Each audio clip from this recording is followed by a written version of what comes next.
Alors, mes très très chers, bonsoir à toutes et à tous dans cette nouvelle conférence consacrée à une rencontre exceptionnelle avec une autrice, une chercheure, une sociologue, Marie-Claire Willem, que nous recevons ce soir dans le cadre des cycles de conférences de l'Institut Kalima en partenariat avec la coordination des organisations islamiques de Suisse, la COIS, KIOS.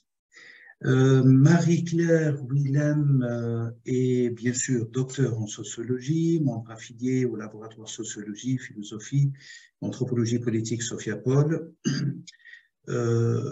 partenariat, je crois, avec l'Université de Nanterre, Paris 10.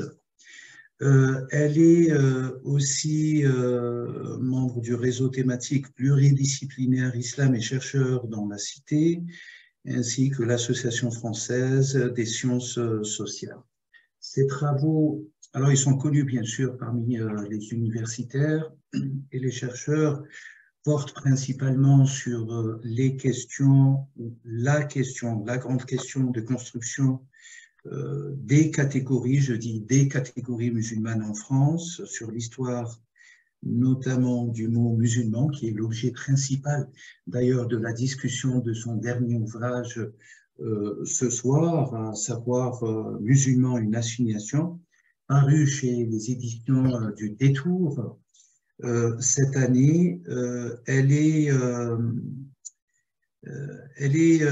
chercheure et elle focalise aussi sur alors je dirais pour moi, des travaux autour de l'identification des musulmans et des musulmanes dans la société française, tout en pratiquant une approche des sciences humaines un peu pluridisciplinaire, parce que elle allie la sociologie active à l'ethnologie, pour ne pas dire l'ethnographie, elle nous le précisera certainement un peu plus tard, mais aussi une optique d'enquêtrice, une véritable enquêtrice du terrain qui interroge ce qu'on appelle le terreau social, le terreau humain et le terreau des concepts, et notamment ce grand concept de musulman, usté à tort et à travers, dans tous les sens, de par des dimensions et des axes différents, innombrables.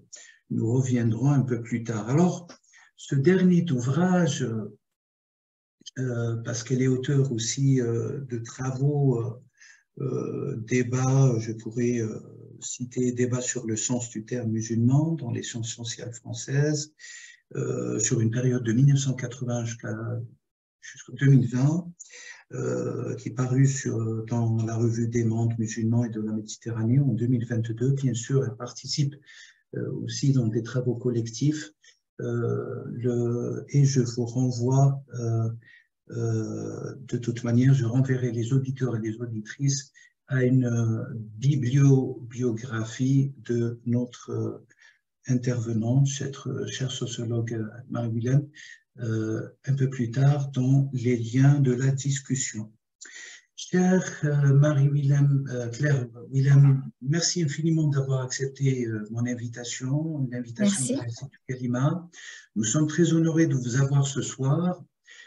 Comme présenté en préambule de cette conférence, vous aurez une petite quinzaine de minutes peut-être pour nous présenter les grandes idées par rapport à ces multi-enquêtes concernant l'histoire ou la socio-histoire, peut-être même l'anthropo-histoire, la politico-histoire, etc. Enfin, des histoires connexes autour du terme et du mot, du vocable, du lexème musulman dans son terreau à la fois français, mais à la fois aussi en lien avec la colonisation en Algérie et ailleurs. Vous aviez aussi accordé une grande partie dans votre ouvrage un petit peu à l'évolution, pour ne pas dire étymologique, mais l'évolution historique de ce terme à travers, bien sûr, les travaux académiques, les encyclopédies, les dictionnaires, etc.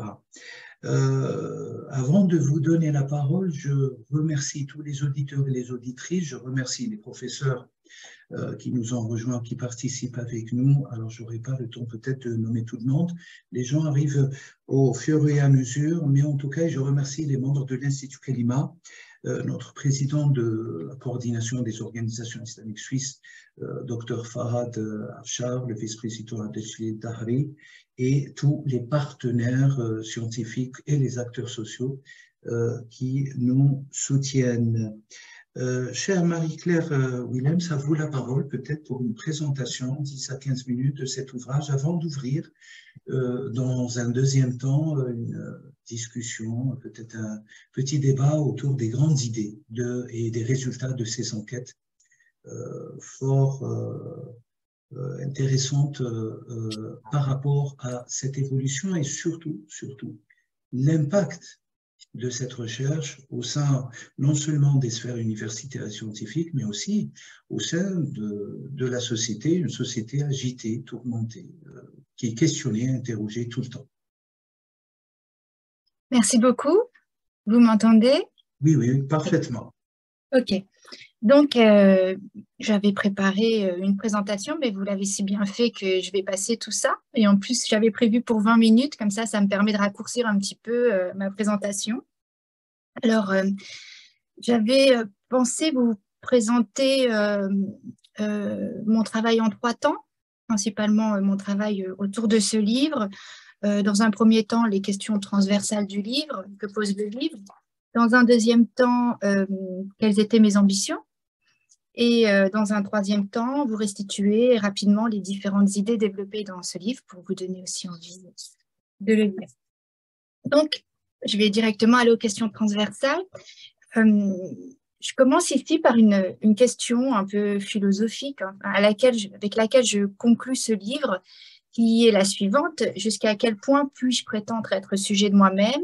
Quelle est ma part de contrainte, ma part de liberté? Ce livre présente en fait un ensemble d'interrogations sur le faire sujet, et plus singulièrement sur le faire sujet en tant que musulmane et musulman en France.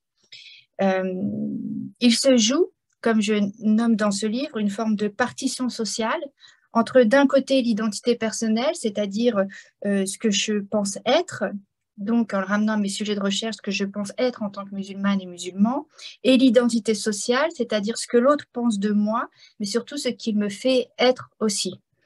Donc d'une manière plus large, j'ai cherché à saisir dans mes recherches la manière dont un individu fait lui-même sens à cette identité et la manière dont il trouve ce que je nomme dans le livre un point de confort entre une identité personnelle et une identité sociale.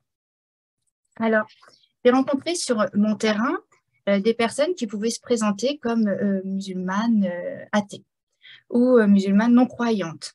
Et donc, si j'associais le terme musulman à la traduction française de muslim en arabe, et principalement dans le discours coranique, il m'a semblé qu'il s'agissait d'un oxymore.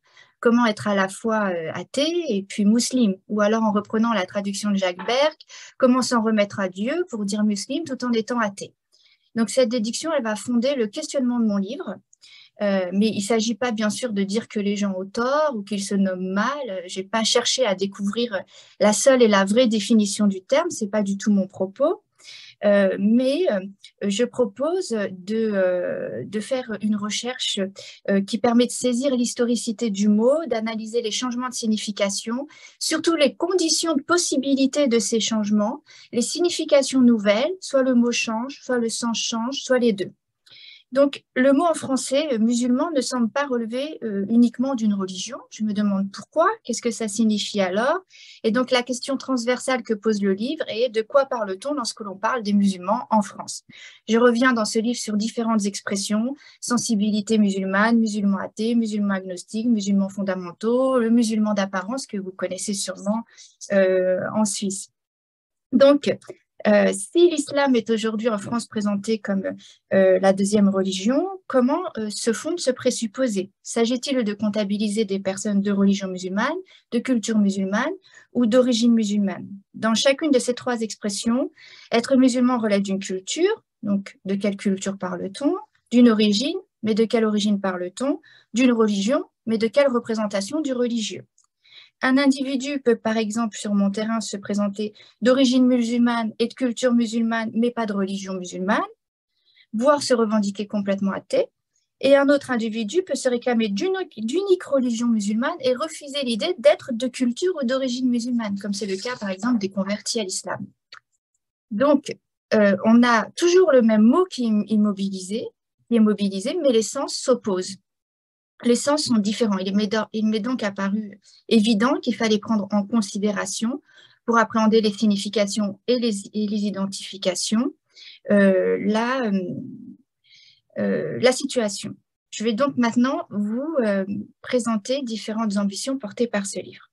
Mon livre propose différents points de vue. J'ai cherché à travailler à partir d'une temporalité longue qui me permettait de sortir d'une simple étude des discours souvent politico-médiatiques et qui manque d'historicité et de sociologisation. Mon propos ne se situe pas non plus dans l'unique restitution des dires de chacun, mais propose une analyse sociologique de la construction des narrations de soi.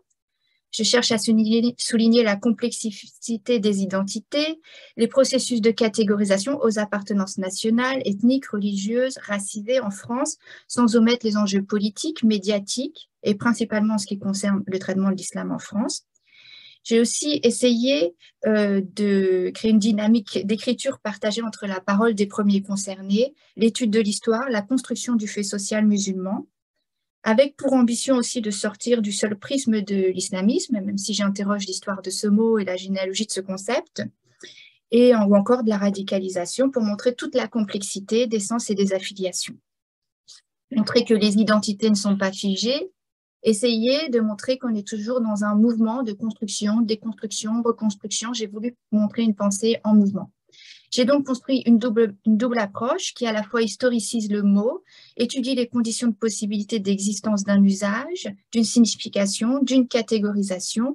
Et pour ça, donc, j'utilise un vaste corpus de recherche en histoire, en sciences sociales, discours politiques et médiatiques, revues, encyclopédies, dictionnaires, etc.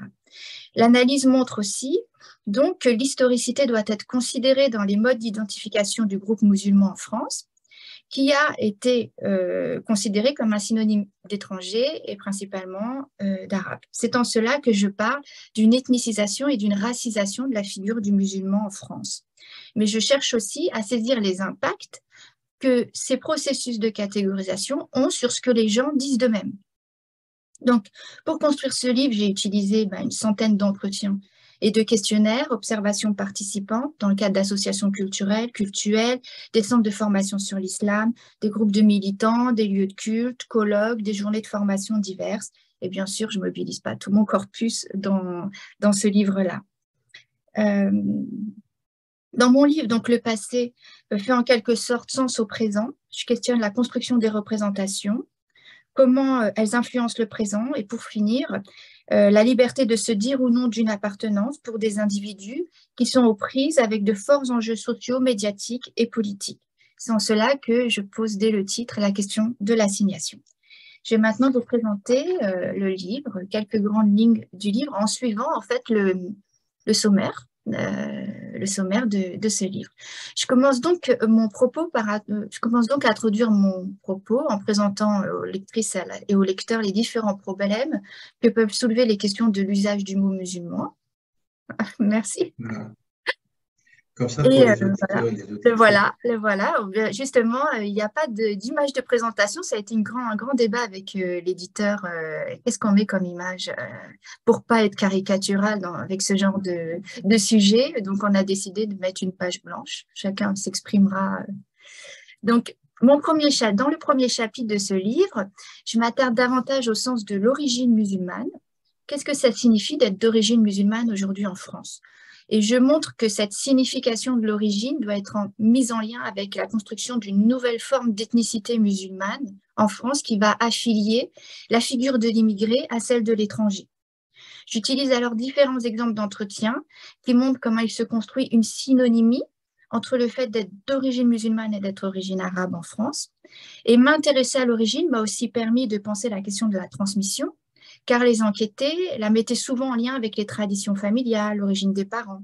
Je montre dans ce chapitre que ce mode d'identification, que je qualifie d'ethnicité, se construit très tôt, dès la petite enfance, dans différentes formes de socialisation, à l'école, dans la famille, dans les lieux de vie, et qu'il se manifeste sous différentes formes. J'ai par exemple tout un chapitre sur la consommation au nom du porc à la cantine, sur la manière dont les prénoms, les noms de famille vont catégoriser, mais aussi sur l'éducation des enfants, les mères, les pères, l'assignation à des traits physiques, à une naissance, à un territoire, etc. Mon deuxième chapitre est davantage historique. Je reviens sur les différentes définitions données aux mots par l'histoire. Si les encyclopédies donnent naissance aux mots musulmans au XVIe siècle en France, cela ne signifie pas pour autant que le groupe n'ait pas existé avant. Je reviens donc sur le sens de sarrasin, turc, ottoman, puis plus tardivement mahométan, qui sont des synonymes historiques de musulmans. Et je montre donc que les différentes traductions se fondent plutôt sur une définition ethnico-raciale, et qu'il s'agit surtout d'exonymes, puisque ce sont toujours des noms que l'on donne à l'autre, sans forcément considérer les mots que l'autre se donne à lui-même.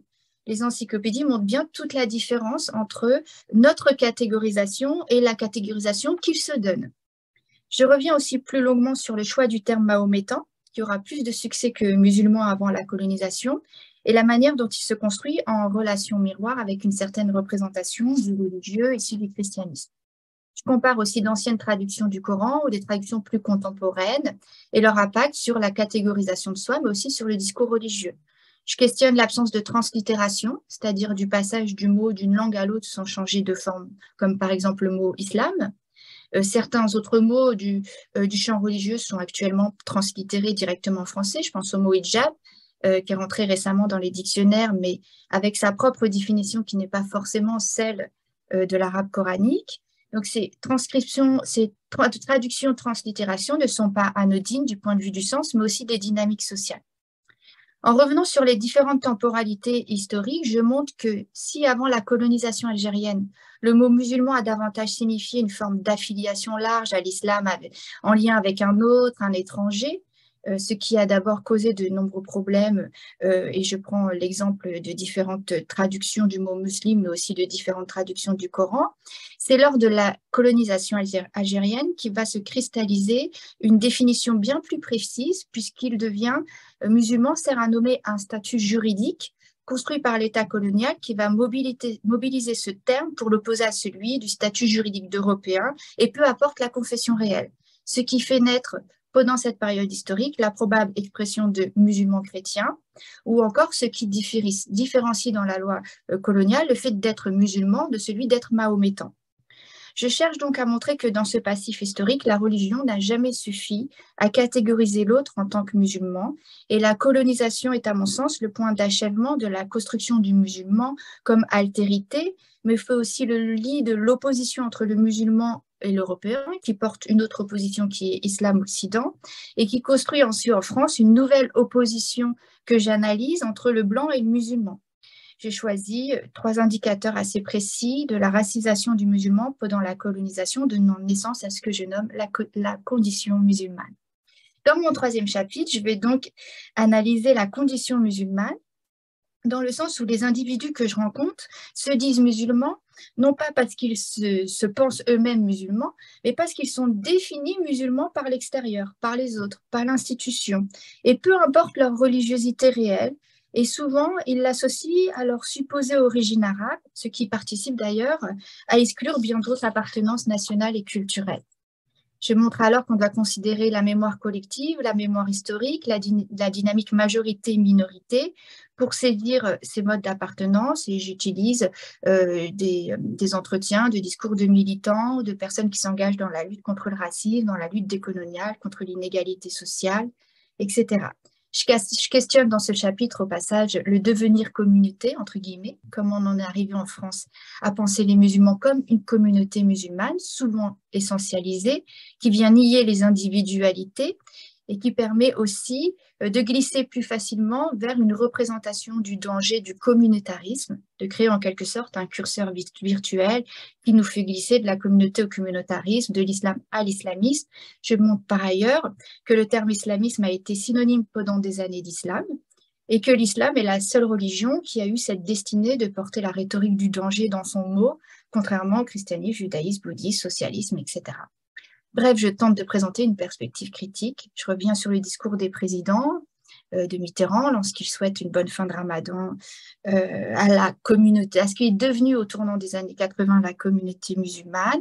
Je reviens sur l'émergence historique d'un islam français, en passant par les guerres mondiales, les soldats musulmans, l'usage du mot dans les camps de concentration, l'essentialisation des immigrés, le sens de l'expression de population musulmane. Mon 4e chapitre, qui est le dernier chapitre, permet donc d'entrer davantage dans une analyse religieuse et principalement sur les nouvelles formes d'islamité en France. Je présente le fait qu'il existe aujourd'hui des personnes qui se disent musulmanes dans une signification exclusivement religieuse et qui réinvestissent le sens coranique de musulman, tout le langage religieux de la Fitra, d'Abraham, et par là, ils cherchent à déconstruire l'assignation ethnicisée et racisée que présente le fait d'être musulman au regard d'origines spécifiques culturelles et nationales, ou encore au regard d'une condition sociale. Je reviens sur la manière dont ils participent à ce que je nomme une désethnicisation de l'identité musulmane en universalisant l'islam ou en rappelant son universalisme, mais aussi quelque part en voulant le séculariser. En différenciant l'appartenance religieuse de l'appartenance ethnico-culturelle et nationale, les fidèles procèdent donc à une désethnicisation de l'islam. Par ce biais, les individus vont réinvestir le concept de culture sous l'angle de l'ethnicité, du folklore, du territoire, la culture arabe, arabo-berbère, française, bretonne, corse, sénégalaise, séniquée, etc. Mais être musulman reste vécu comme de l'exclusif religieux. La culture est associée à une unique mise en forme du religieux, un habit qui ne dit pas le religieux, voire il arrive qu'il le desserve dans les entretiens ou dans ce que me restituent les personnes. Donc, je montre dans le livre que cette signification exclusivement religieuse, qui n'est pas seulement le fait des musulmans, mais aussi chez des non-musulmans. Et j'ai par exemple aussi toute une série d'entretiens avec des personnes qui se décrivent comme ex-musulmanes, devenues athées ou converties au christianisme. Et je finis par montrer que nombre de personnes mobilisent l'islam en tant que religieux comme un facteur d'émancipation, de liberté, de mobilisation sociale, de reprise d'études, d'engagement dans la citoyenneté. Et par là, je tente de déconstruire le fait que la religion, et principalement l'islam, ne soit pas que vecteur de la radicalité, vecteur du danger ou d'une aliénation. J'arrive donc au bout de mon propos en faisant ma sociologue et en présentant à partir de toute cette réflexion historique, sémantique et sociologique, 3 idéotypes de l'usage du mot musulman et des modes de catégorisation en France que je vous laisserai découvrir ou desquels on va parler et qui doivent permettre d'interpréter les enjeux sur la représentation de la religion, de l'islam, mais aussi sur la construction de la catégorie musulman en France. Est-ce que j'ai été trop rapide? J'ai parlé vite? Ça va? C'était parfait, c'était parfait. Vous avez donné une synthèse réelle des 4 chapitres et même au-delà, il y avait même des éléments que vous avez évoqués que je n'ai pas pu percuter parce que vous explicitez davantage ce qui est écrit dans cet ouvrage. Moi, peut-être, comme première question, peut-être pour ouvrir la discussion autour des grandes idées, ces 4 chapitres de votre ouvrage, c'est là je voudrais revenir sur les mobilisations, les différentes mobilisations de cette terminologie, pour l'ainsi exprimée pour l'instant, autour du vocable musulman à travers l'histoire. Vous retracez quand même plusieurs périodes de ces mobilisations et des déploiements à des fins, bien sûr, et des finitudes, je dirais, totalement différentes, avant la colonisation, bien sûr, par le biais, à titre d'exemple, des traductions du Coran, 12e siècle, puis après 16e siècle, et puis après la colonisation, et puis peut-être une 4e phase, pour ma part, c'est la phase de postcoloniale, ou plutôt de la présence. Alors, je ne sais pas comment le dire devant une sociologue. Est-ce que ce sont des immigrés, des citoyens d'origine algérienne et maghrébine, etc., ou plutôt tout simplement des Français de confession?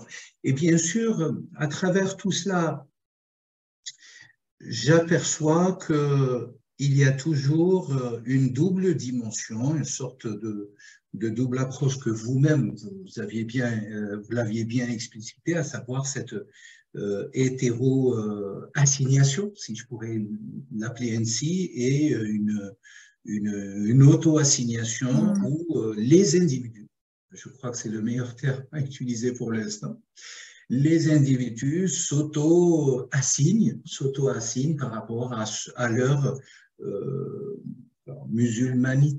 Je vous laisserai le choix peut-être d'éclaircir ces deux concepts que je n'ai pas trouvé d'ailleurs. Vous n'avez pas participé, voilà, vous n'avez pas beaucoup développé dans votre ouvrage. Comment ces mobilisations par les circonstances de l'histoire, bien sûr c'est une socio-histoire que vous déployez tout au long de ces enquêtes et tout au long de cet ouvrage, comment ces mobilisations peuvent aujourd'hui prendre une forme ou, comme vous l'aviez signifié à l'instant, participent de manière active et pérenne à la déconstruction des radicalités, des extrémismes, à construire, pour ne pas dire ériguer davantage la paix, l'harmonie d'une société. Vous le savez très très bien, une société extrêmement tourmentée. La France passe par des moments, on le sait, surtout au moment des électoraux, où vous avez des crispations qui ressortent comme ça et qui jaillissent, créant des méga, pour ne pas dire des méta-cacophonies violentes à l'égard d'une partie de la composante de cette société française. J'y vais tout de suite ou Oui. Ouais. À vous la parole. Et puis après, peut-être, j'en doute pas qu'il y a d'autres interactions avec les auditeurs et les auditrices. Alors, il y a beaucoup d'éléments. Je ne sais pas si, je pense que je ne vais pas répondre. Enfin, c'est une discussion, quoi. C'est un débat. En ce qui concerne la question de l'hétéro et l'auto, c'est vrai que j'ai constamment dans mon enquête réfléchi à ce rapport entre se catégoriser soi-même et être catégorisé. Et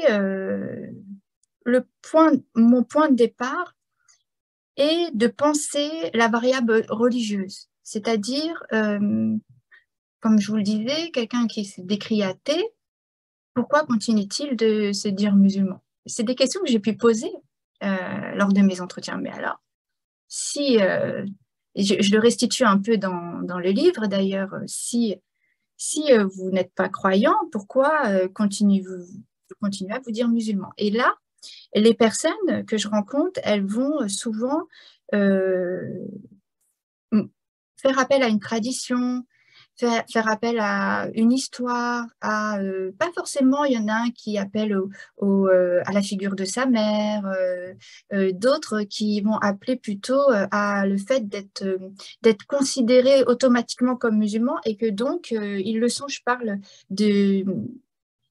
Et c'est justement à un moment donné où je questionne ce paradoxe de la lutte contre le racisme, ou comment en fait des personnes vont s'affilier en tant qu'eux pour dénoncer le fait d'être assignées à une identité.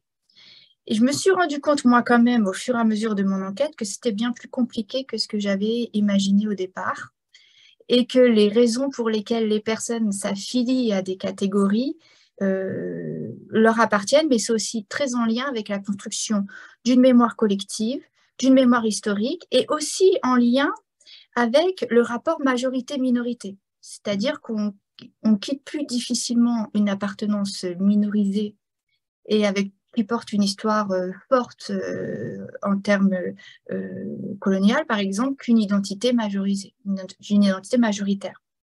Donc cette histoire de l'auto-assignation, elle est complexe à penser. C'est ce que j'essaie de traduire, j'espère, dans le livre. Mais quand on réfléchit de toute façon principalement au processus d'ethnicité, on sait que l'ethnicité, elle se construit toujours dans un rapport entre ceux qui font partie du groupe et ceux qui sont à l'extérieur du groupe. C'est toujours dans une dynamique extérieure-intérieure que ça se construit comme l'identité. Donc, c'est pour ça que j'ai voulu mettre assignation avec un point d'interrogation. J'ai pas la prétention d'apporter une réponse à cette question, mais juste de tenter d'en discuter. Sur l'histoire de la musulmanité, en fait, c'est vrai que j'en ai pas du tout parlé dans mon livre, alors que c'était un point clé de ma thèse. Mais ma thèse, je l'ai soutenue en 2017. Donc, depuis, j'ai fait une recherche postdoctorale sur l'islam dans le champ professionnel, qui a été financée par le Bureau central des cultes en France et dirigée par ma collègue Boshra Kamarti. Et, j'ai un peu abandonné parce que je traduisais la musulmanité par le concept anglais de muslimness, mais j'avais l'impression que ça correspondait pas trop. Et dans ma thèse, j'allais aussi sur la question de la muslimité. C'est-à-dire, je me disais, aujourd'hui, on voit réapparaître, à un moment donné, je cite une chanson de rap, on voit réapparaître le fait de se dire je suis musulmane avec aussi une forme d'américanisation, où c'est le mot aussi américain qui est utilisé. Et donc, oui, j'ai complètement effacé de ce livre la question de la musulmanité, parce que bon, aussi, on m'a dit que ça compliquait tout, qu'il fallait justifier. Et puis, l'idée de ce livre, c'était aussi j'ai essayé, parce que c'est quand même une thèse de 600 pages au départ. Donc, il a fallu que je réduise beaucoup, que j'aille à l'essentiel, que j'adapte aussi mon discours. Et donc, j'apporte déjà une réflexion en termes d'ethnicité, de racialisation, de confessionnalisation, en termes historiques sur le long terme et puis sur le présent avec différents entretiens. Et donc, du coup, aller encore chercher le concept de musulmanité, de muslimité, ça compliquait un peu tout ça. Mais je ne sais pas si c'est comme ça que vous l'entendiez, vous, médium. Mais musulmanité, est-ce que vous le mettez en lien avec la muslimness ou avec le fait de la condition musulmane? Moi, je crois que c'est plutôt avec la condition musulmane. Hein, Oui, c'était pareil. Il faudrait la rattacher avec... On est d'accord. Alors, c'est exactement le lien que j'aurais fait sur l'histoire de comment se construit une condition musulmane. La condition musulmane, c'est vraiment, je pense aussi à la condition noire, mais c'est vraiment comment la société française particulièrement va, et c'est pour ça que quand j'expliquais le sens de musulman qu'à travers la question de l'ethnicisation, j'enlevais toute une dimension politique qui allait manquer. Et l'histoire de la colonisation, de la racisation, tout le discours de la lutte contre l'islamophobie ou de la lutte antiraciste, elle m'a ramené aussi vers ce deuxième usage que j'appelle, qui est un usage plus politique et qui relève, à mon sens, complètement de la musulmanité, de cette condition sociale de musulman, peu importe la religiosité. Et ce qui est intéressant, c'est de voir qu'elle est omniprésente dans le discours médiatique en France, mais qu'elle est aussi mobilisée par les personnes qui se disent elles-mêmes musulmanes. Et la question, c'est toujours, mais où elle se trouve la religion là-dedans? Et toujours dans une supposée appartenance religieuse. En ce qui concerne la question des mobilisations, est-ce que vous pouvez me reformuler? Alors, les mobilisations, enfin le fruit et la synthèse de toutes ces mobilisations différentes à travers les 4 phases que moi j'ai pu identifier, à ma manière. Oui, c'est vraiment intéressant parce que dans ma tête, j'avais 4 temporalités au départ. Il faudrait que je vous l'envoie. Voilà, ouais. Ça serait très intéressant que je le lise. Comment ces mobilisations aujourd'hui peuvent devenir effectives dans une contribution, alors constructiviste, même si j'aime pas trop ce terme parce qu'il y a... un petit peu quand même, ouais. Voilà, un petit peu quand même. Par rapport à la fabrique, j'ose dire la fabrique ou le maintien des relations dans une société tourmentée, d'une harmonie, d'un vivre ensemble. Enfin, il y a beaucoup à dire sur tous ces termes, bien sûr. Ouais. Et surtout, à la lutte, enfin, peut-être pas la prévention, mais la lutte effective contre les radicalisations, enfin, les dangers et les dérives de radicalisation. Ouais. Justement, quand je reviens à la fin sur les différents usages, les différentes significations, catégorisations, j'ai l'impression que chacune d'entre elles porte son lot de complexité. Par exemple, on pourrait se dire, j'ai fait récemment une intervention à France Culture là, qui va je crois que c'est le 26 mars, qui est diffusée. Mais il y a cette question, donc on peut se dire, ben, pour régler le problème de cette condition sociale de musulman ou de cette musulmanité, eh bien, il n'y a qu'à dire qu'être musulman, c'est uniquement religieux. Sauf qu'en fait, en France particulièrement, l'islamophobie se construit là-dessus. J'ai fait un terrain auprès de Riposte Laïque, qui est une association en France qui se veut défendre la laïcité en luttant contre l'islamisation de la France.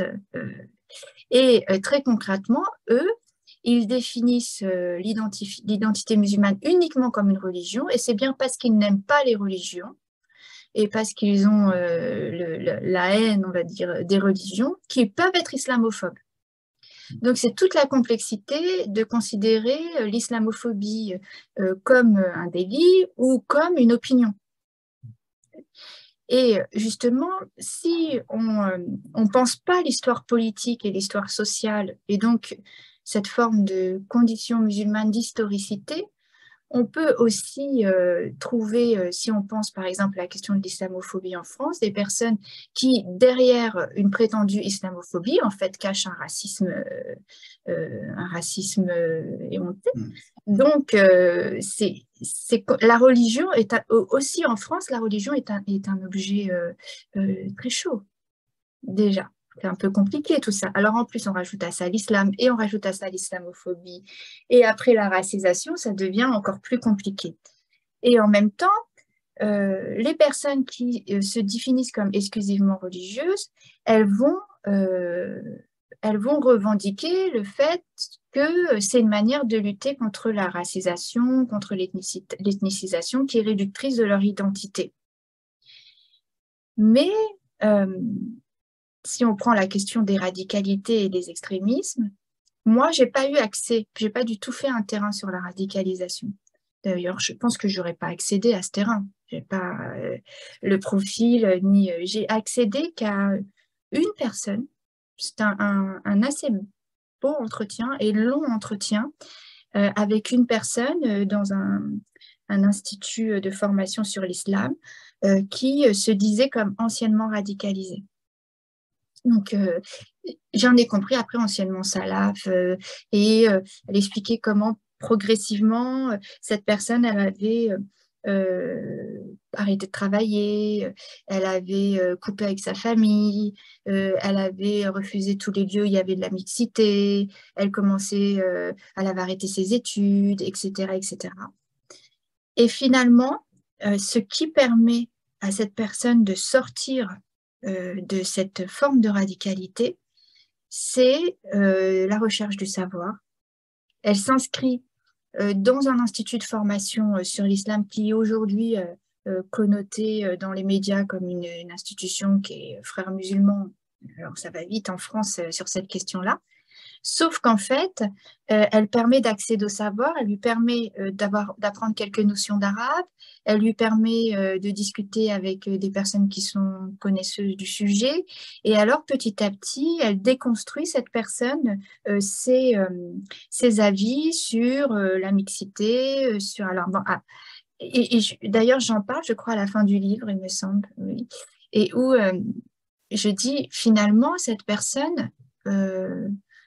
Aujourd'hui, elle pourrait se présenter comme assez orthodoxe, quoi. Elle porte la barbe, elle a le camis, etc. Mais elle n'est plus radicalisée, enfin, elle n'est plus dans la coupure avec le monde extérieur.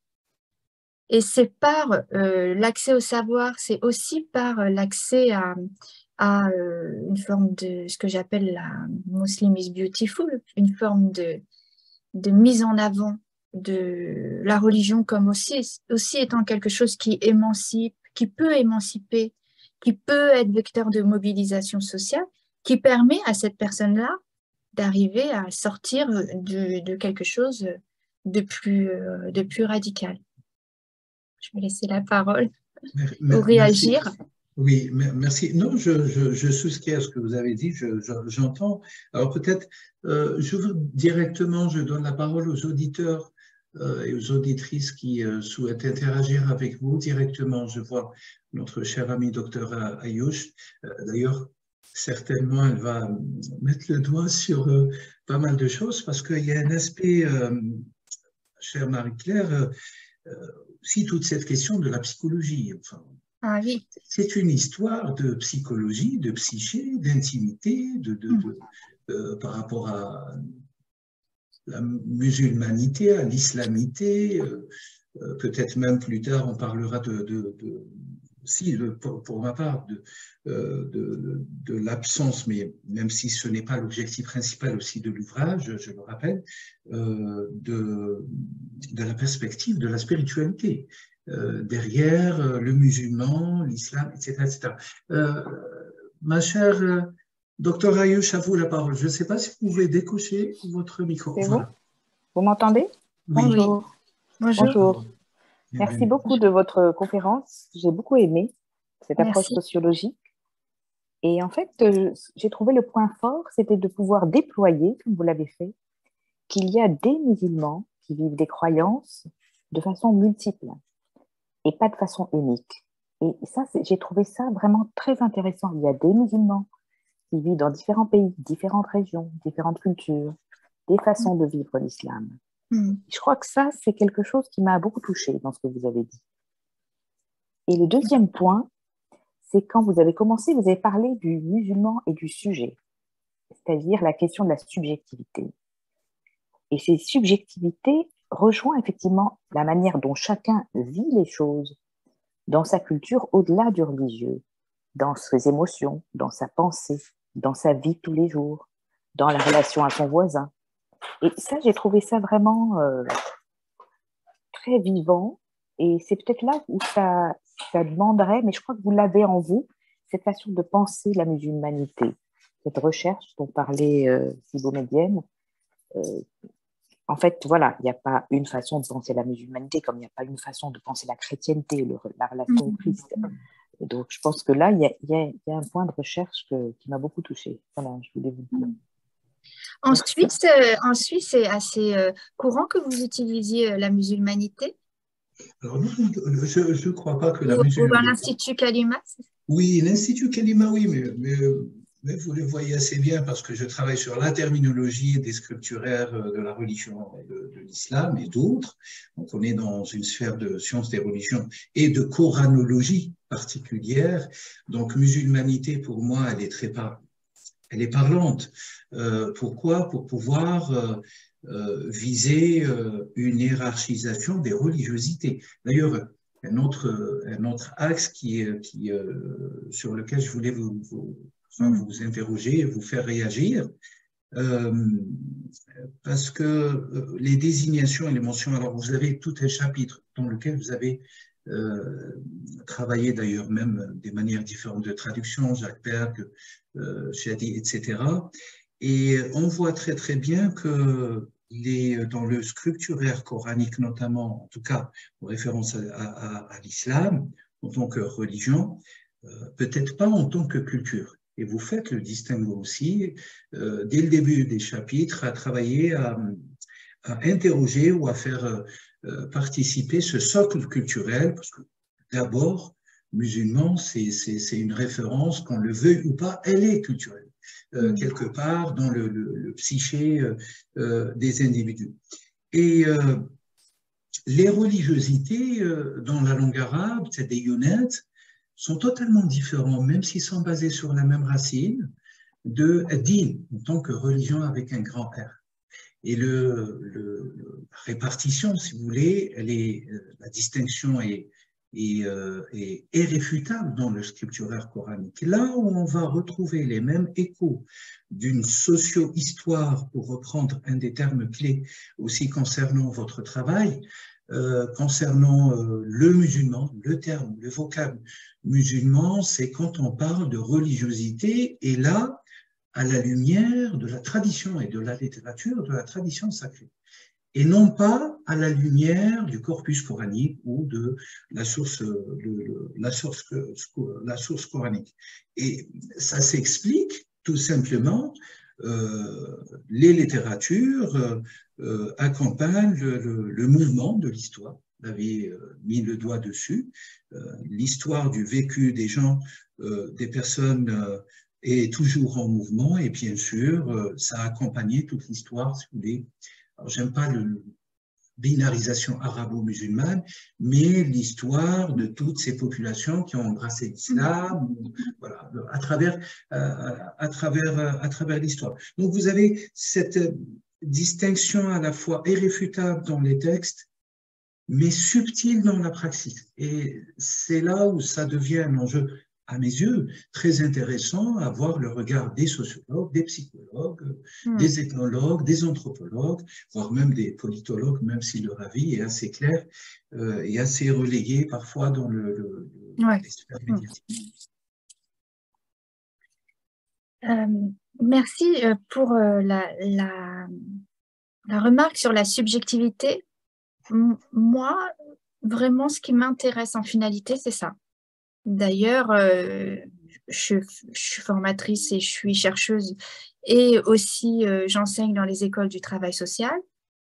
Et notre sujet, c'est l'intersubjectivité par rapport à la question des vulnérabilités. J'espère, je caresse l'espoir, de pouvoir construire un nouveau projet qui irait vraiment beaucoup plus en profondeur là-dessus, sur alors j'aimerais prendre le focal sur ce que la religion fait à la relation d'aide, la relation d'accompagnement, à la cure, et donc vous apportez toujours avec une option sociologique, mais il me semble que c'est aussi un angle nouveau qu'on pourrait apporter pour toujours essayer de montrer. En fait, ce serait en France, beaucoup d'études sur les musulmans vont constamment ramener ça à la question de l'intégration, à la question de le fait d'être étranger ou de s'assimiler, etc.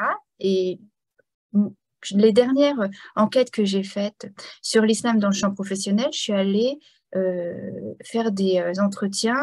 C'était en plein Covid, donc j'ai pas pu faire de terrain, mais chez les permaculteurs musulmans, chez des naturopathes musulmans, chez des psychologues qui se disent musulmanes, sexologues musulmanes, chez des véganes. J'essaie toujours d'aller chercher le contre-discours de la représentation de ce qu'est le musulman, pour montrer qu'il y a cette question de la subjectivité est essentielle aujourd'hui pour penser et pour repenser la sociologie des religions, et principalement la sociologie des religions en ce qui concerne l'islam.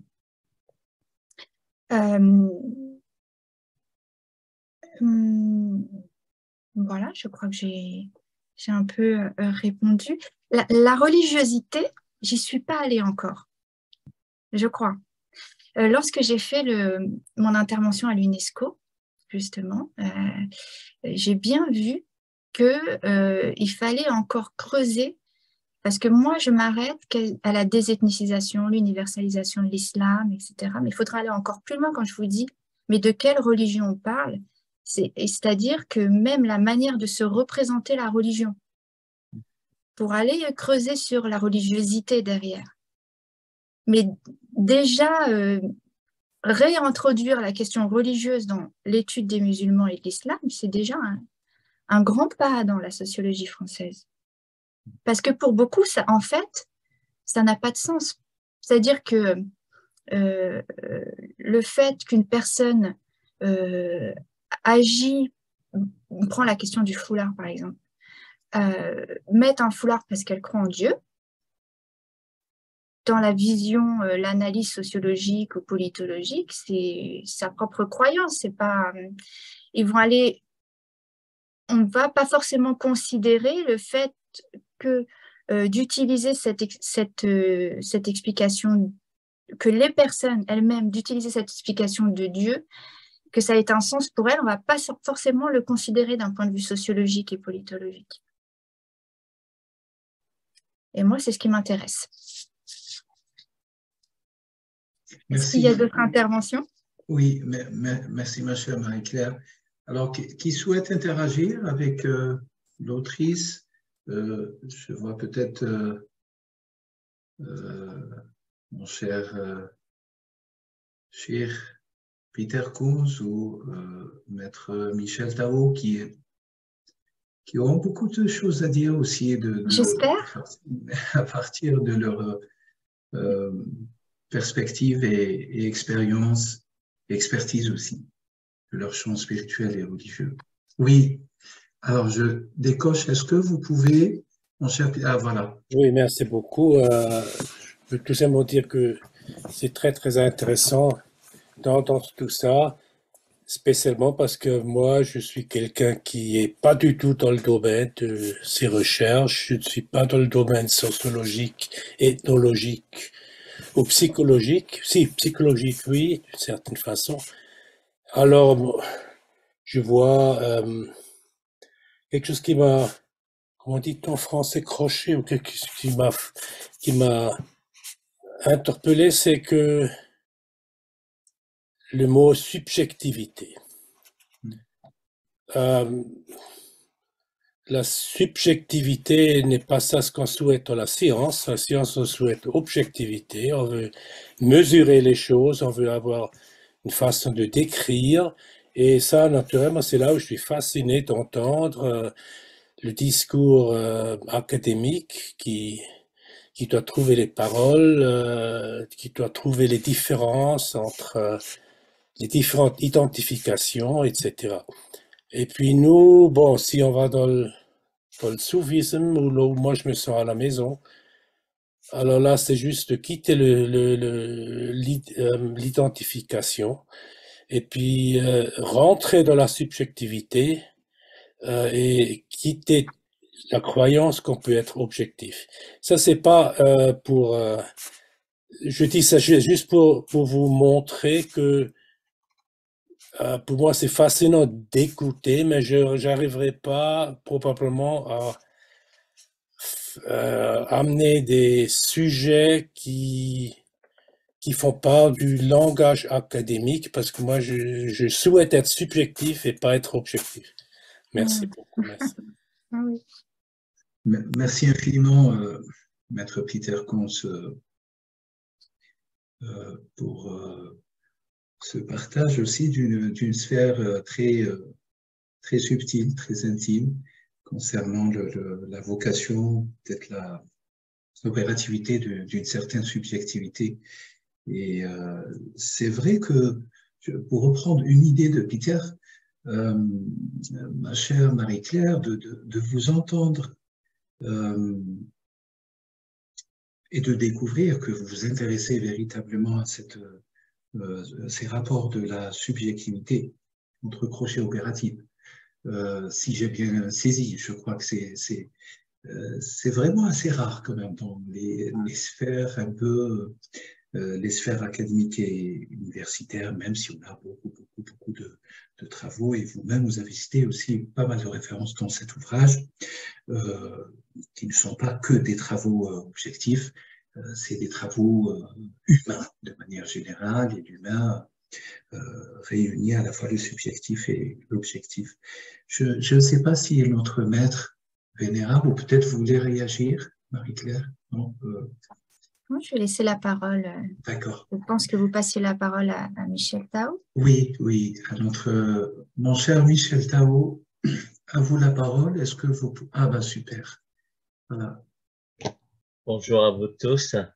Moi, je suis très touché par votre présentation parce qu'elle exprime quelque chose qui est assez authentique pour les chercheurs, c'est-à-dire on est toujours sur la voie de recherche et elle est très ouverte et vous avez donné un aperçu de ce qui est très compliqué et qui n'a pas fini de pouvoir donner une voie claire, mais vous êtes sur la voie. Donc ça, je pense que c'est extrêmement précieux pour ceux qui font la recherche. Il y a un petit problème souvent, c'est que on rentre rapidement dans le sujet, la définition, etc. Et on oublie quelque chose qui est extrêmement important de l'être, c'est l'attitude. Parce que quand je vois les musulmans qui se saluent ou saluent l'autre, ils saluent avec la main, avec un aspect respectueux, la main dans le cœur. Personne n'a jamais identifié que c'est le salut musulman. C'est un salut à Dieu, ou c'est un salut. Ça, c'est quelque chose, pour moi, c'est très précieux. Le deuxième point qu'on travaille, on dit beaucoup de choses. Par exemple, le vendredi après-midi, il y a la prière dans la rue et les gens disent « Ah, c'est les musulmans qui prient ou c'est les arabes qui prient ». En fait, la prière que les musulmans aujourd'hui prient, c'était la prière que depuis avant, c'est-à-dire deux siècles avant Jésus-Christ et autres, les gens le prient de cette manière, de façon naturelle. Et c'est en quelque sorte, ils cherchent la résonance par rapport à la terre, la résonance par rapport à quelque chose qui leur parle. Donc, moi, je passe beaucoup de mon temps pour travailler sur la paix. Peut-être c'est inutile maintenant, mais ce que vous avez dit, quelque chose de très important que vous n'avez pas développé et que je pense que vous avez énormément travaillé, c'est peut-être le musulman ou l'islam se définit comme une nouvelle ethnicité. Ce terme est très important pour moi, pour qui cherche un peu sur la paix, les possibilités de paix. Non. Parce que qui dit ethnie, dit il y a un point commun. Et dans l'islam ou dans le musulman, il y a énormément d'ethnies. Aujourd'hui, on dénombre 2500 ethnies à peu près au niveau de l'ONU. Et cette notion d'ethnicité est extrêmement importante parce que, en fait, ça nous donne un élan pour aller chercher plus haut, vers chez les ancêtres, et encore, et encore, et encore, pour dire qu'il y a un point commun qui est créé, qui ne différencie pas tous les gens. C'est la diversité c'est l'unicité dans la diversité, et non pas c'est les gens qui sont différents, qui est tout à fait le contraire sur le choc des civilisations. Voilà. Et ça, quand vous avez énoncé ce mot-là, j'ai dit qu'il y a un grand terrain de recherche pour que les gens puissent vivre ensemble et que musulmane ou pas musulmane ou quelque chose d'autre permet d'habiter ensemble, de se considérer pour bâtir quelque chose de différent. Voilà. Et le vrai problème d'aujourd'hui, c'est qu'il y a une accélération de plein de choses qu'on ne sait plus. Et je pense que c'est peut-être la résonance entre les gens, la résonance avec la nature, etc. Peut-être c'est la solution à l'avenir. Voilà. Merci beaucoup. Merci. Merci infiniment, cher maître Michel Tao. Marie-Claire.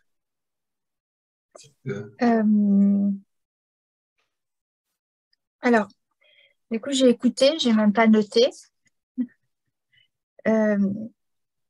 Sur la question de l'objectivité, subjectivité, bah, bien sûr, dans ma posture académique, j'essaie de m'inscrire dans l'objectivité, tout en étant quand même, alors du point de vue académique, je ne parlerai pas de subjectivité, mais tout en essayant quand même de partir de l'idée que je ne suis pas neutre. C'est-à-dire que je suis venue à cette recherche avec des prérequis qu'il a fallu déconstruire et qu'il a fallu objectiver pour pouvoir construire ma posture académique de sociologue. Mais j'ai saisi ce que vous essayez de me dire lorsque vous dites « je souhaite être subjectif et pas objectif ». Moi aussi, en tant qu'être humain, je souhaite ça. Mais je ne trouverai pas de poste si je fais que ça en France. Donc, forcément, il y a cette prétention à l'objectivité qui, à mon sens, et c'est ce que j'ai essayé de faire dans l'article que vous avez cité avant sur les débats épistémologiques en sciences humaines, de montrer aussi que la construction du fait social musulman dans la littérature sociologique française, elle doit considérer aussi cette part de subjectivité que les chercheurs ont pour saisir leur objet. En ce qui concerne la question de l'ethnicité, je crois que j'ai saisi ce que vous vouliez dire. Sur mon terrain, le fait que ce soit ethnicisé, c'est pas forcément perçu comme quelque chose qui permet de transcender une appartenance. C'est perçu plutôt comme quelque chose qui, au contraire, la culture, la représentation de la culture est assez dévalorisée. On peut retrouver par exemple des personnes qui vont dire, qui ont été socialisées dans l'islam enfant, qui n'avaient pas forcément de pratique, pas forcément. Puis à un moment donné, ce qu'on appelle aux États-Unis les born again muslims, à un moment donné, ils rentrent dans une religiosité, ritualisée ou pas, normative ou pas. Et les personnes-là, elles me racontent qu'en fait, le fait de re-rentrer dans cette religiosité, de se redéfinir d'un point de vue religieux et de re-rentrer dans l'islam, les libère quelque part de formes d'attendus culturels qu'avaient les parents sur les enfants. Par exemple, une fille, le fait de mettre le foulard va être plus autorisée à sortir, plus autorisée à faire des études, on va plus lui faire confiance. Ou alors, je cite dans le livre cette jeune fille qui me dit, avant, moi, je pensais que j'allais épouser qu'un Algérien, et c'est même pas national, c'est l'Algérien de la région des parents. Et maintenant, pour moi, avant l'Algérien, c'était le musulman. Et maintenant que j'ai cette représentation religieuse, pour moi, ce que je veux surtout, c'est que mon conjoint, il soit croyant et musulman, quelle que soit son origine et son ethnicité. Donc, il y a quand même une opposition qui se construit entre avoir une représentation ethnicisée et une représentation religieuse. Mais elle est fictive aussi. Parce que c'est pour ça que quand je parle de la désethnicisation de l'islam, je ne parle pas de la désethnicisation des gens. Personne n'existe sans culture, comme personne n'existe sans corps. Donc, c'est plutôt, quand je parle de la désethnicisation de l'islam, c'est plutôt une manière de présenter l'islam qui va plutôt s'attarder sur la question de la religiosité et qui va essayer de le montrer au monde sans l'apparat de la culture.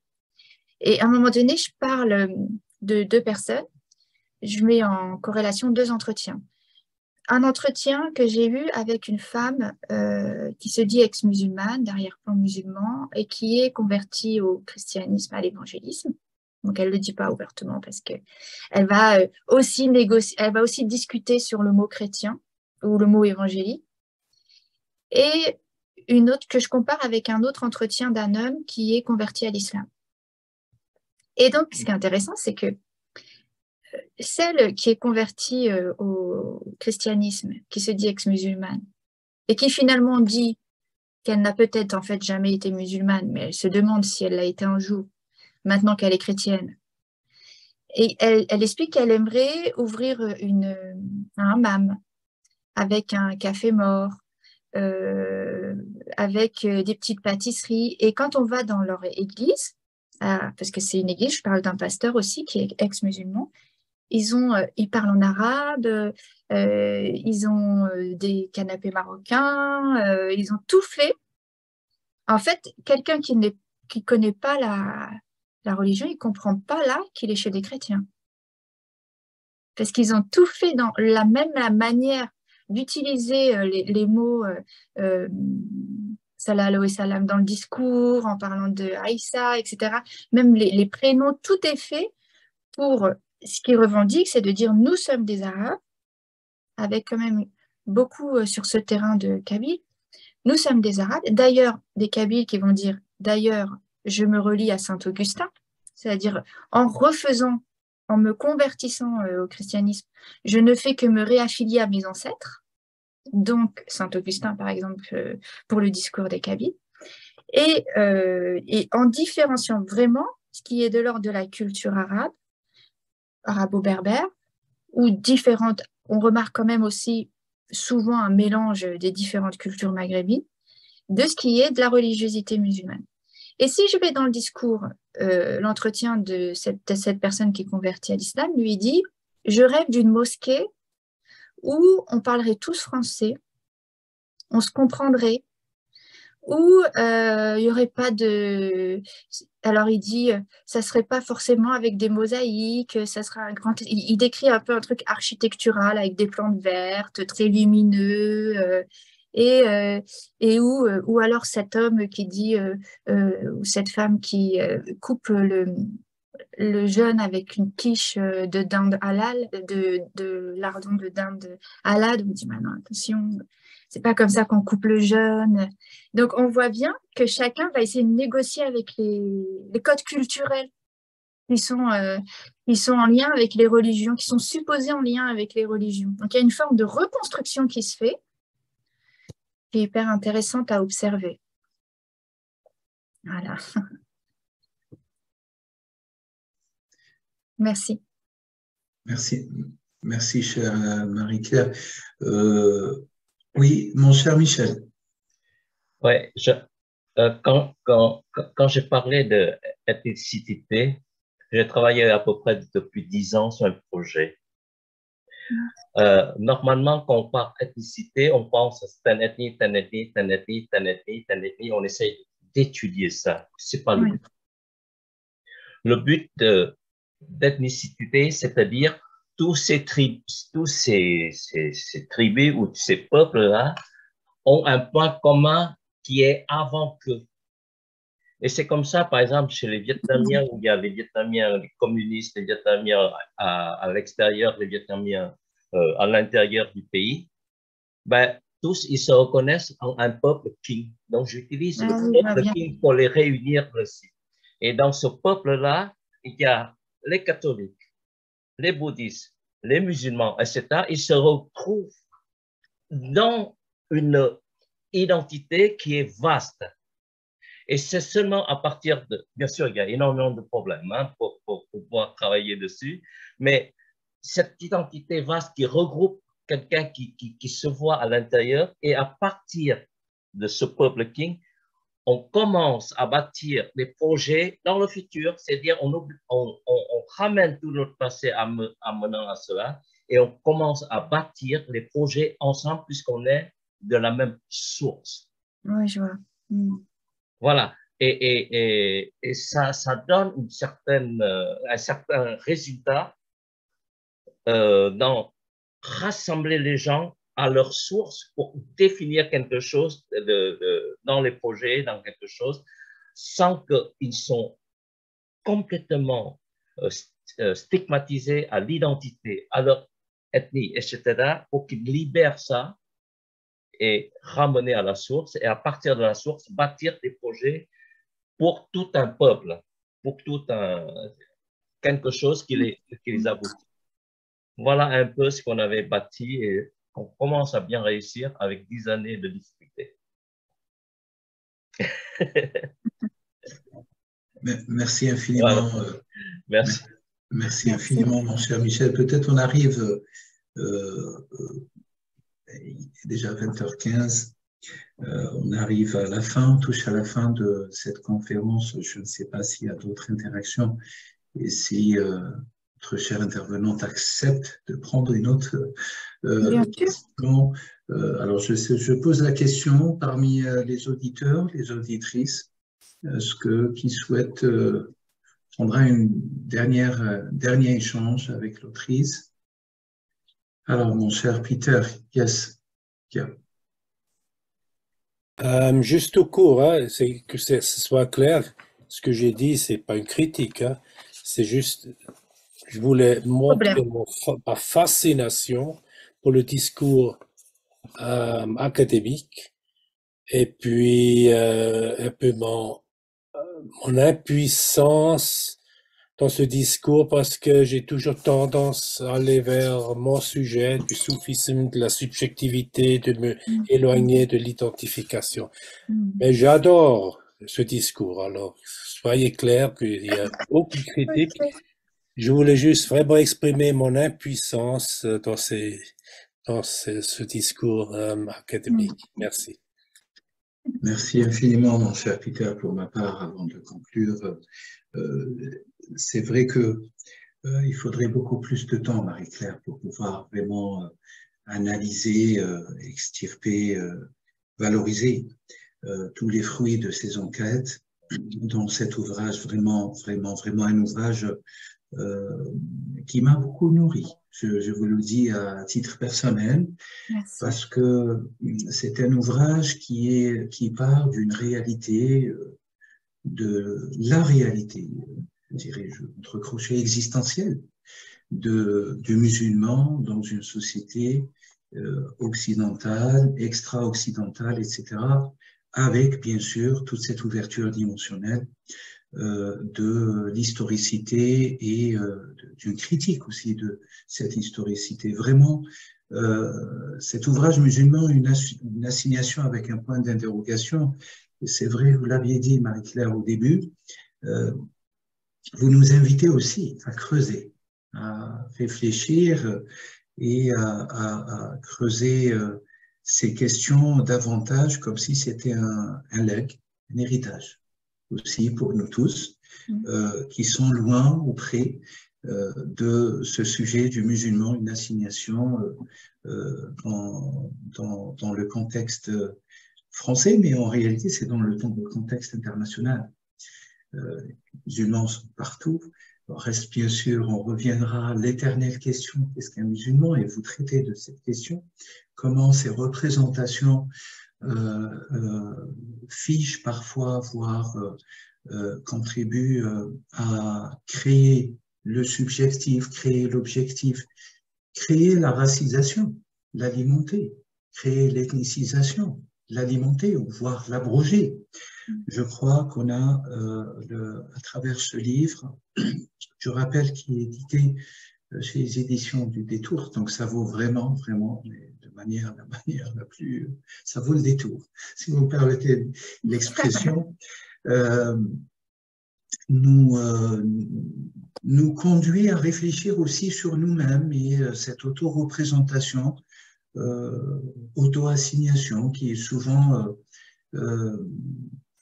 peut-être une des clés aussi de cet ouvrage, c'est de comment ces citoyens de confession islamique ou musulmane, la distinction aussi, elle est très fondamentale peut-être à creuser, parce que pour moi, si elle est musulmane, elle est construite par la culture, par la civilisation, par l'apport de tout individu dans ce monde, mais si elle est islamique, elle renvoie d'abord, à mes yeux, aux sources de l'islam qui sont notamment scripturaires et qui relèvent bien sûr d'une méta-herméneutique à interroger tout le temps, vivifiante, et donc qui nous invite à cet effort ou à cet exercice, peut-être le plus déroutant, à savoir l'exercice de l'interprétation.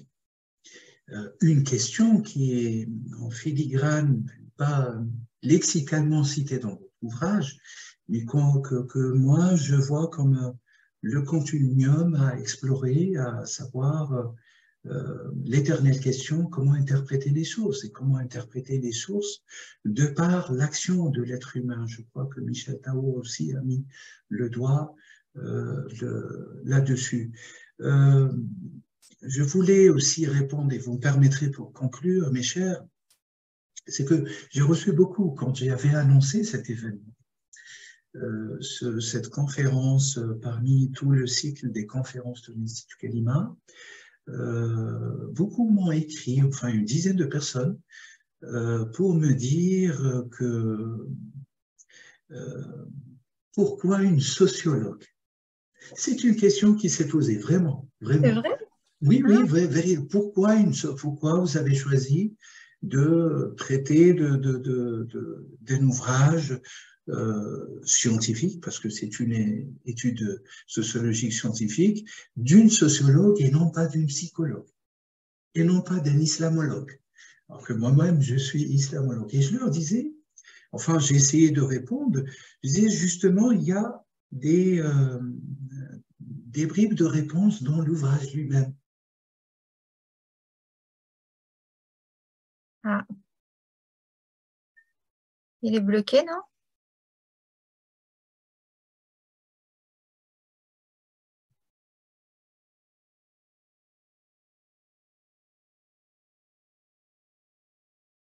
Il a encore eu des problèmes de Wi-Fi, je pense.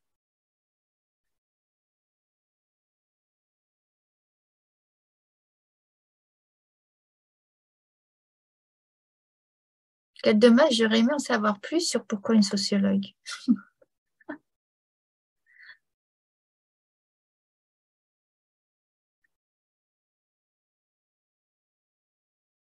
Il se déconnecte, il se reconnecte.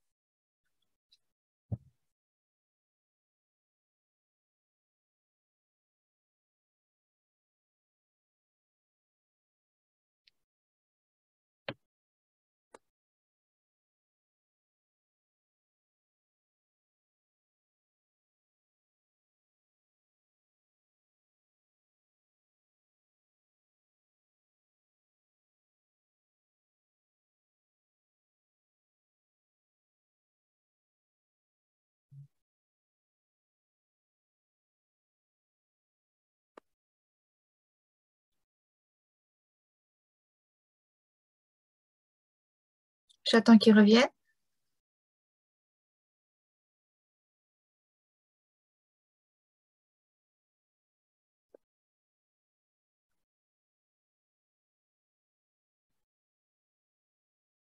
Ah mince.